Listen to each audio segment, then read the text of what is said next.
আমার সাদা মনে একটা কালা প্রশ্ন বারবার আসে, মানে এই শাহবাগীদেরকে দেখলে কেন এরকম মনে হয়, মানে এরা এত সাজুগুজু করে, এত স্টাইল করে আসে, তারপরে এদেরকে দেখলে মনে হয় যেন এরা গোসল করে না, এদের শরীর দিয়ে গন্ধ ছড়াচ্ছে। বেশ্যারা তাদের হিচ্ছা বুঝে পাইতে মহাসড়কে পাটিলাচার আন্দোলন করতেছে। স্বামী যদি তার ইচ্ছা অনুযায়ী স্ত্রীকে না পায় বা তার যখন চাহিদা তখন যদি না পায়, তাহলে তোরে কেন বিয়ে করবে?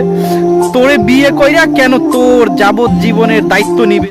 मेरे अल्लाह जब तक ना चाहे तुम हमको झुका ना पाओगे, हमको झुका ना पाओगे। है दिल में जब उस जात का डर, किसी और से कैसे डराओगे, किसी और से कैसे डराओ।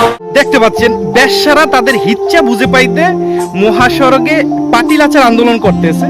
এদেরকে আর কি বলবো? তবে একটা কথা বলতেই হচ্ছে, কুত্তার পেটে যে ঘি হজম হয় না, এটার জ্বলন্ত দৃষ্টান্ত এরা। এদেরকে নিয়ে ভিডিও করতে রুচিতে বাধা দেয়, এরা নাকি প্রতিবাদ করে।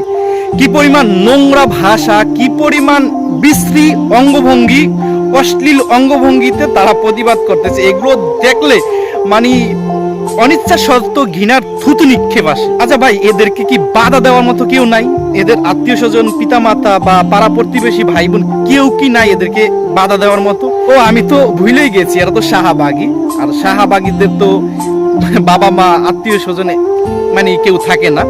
যারা শাহবাগী হয় তারা আত্মীয় স্বজন, পিতামাতা, আপনজন যারা আছে সবাইকে জলাঞ্জলি দিয়ে তারা শাহবাগী খাতায় নাম লেখে। আমার সাদা মনে একটা কালা প্রশ্ন বারবার আসে, মানে এই শাহবাগীদেরকে দেখলে কেন এরকম মনে হয়, মানে এরা এত সাজুগুজু করে, এত স্টাইল করে আসে, তারপরে এদেরকে দেখলে মনে হয় যেন এরা গোসল করে না, এদের শরীর দিয়ে গন্ধ ছড়াচ্ছে। তো এই শাহবাগীদেরকে দেখলে কেন এরকমটা মনে হয় আমার জানা নেই।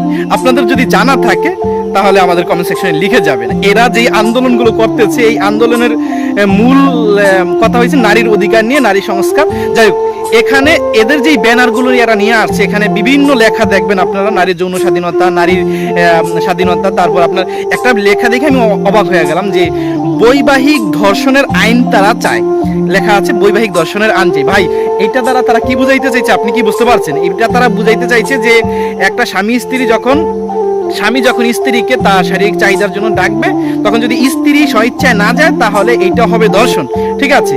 অথচ আল্লাহ বলছে স্বামী যখনই চাইবে শারীরিক সম্পর্কের জন্য তখন স্ত্রীকে যাইতে বাধ্য, না যাইলে ফেরেশতারা অভিশাপ করবে। আর এখানে তারা বলতেছে যদি স্ত্রী মানে বুঝাইতে চাইতেছে, আর তাদের ব্যানারে তো লেখাই আছে যে আমার শরীর আমার সিদ্ধান্ত, অর্থাৎ স্বামীর কোনো সিদ্ধান্ত থাকবে না।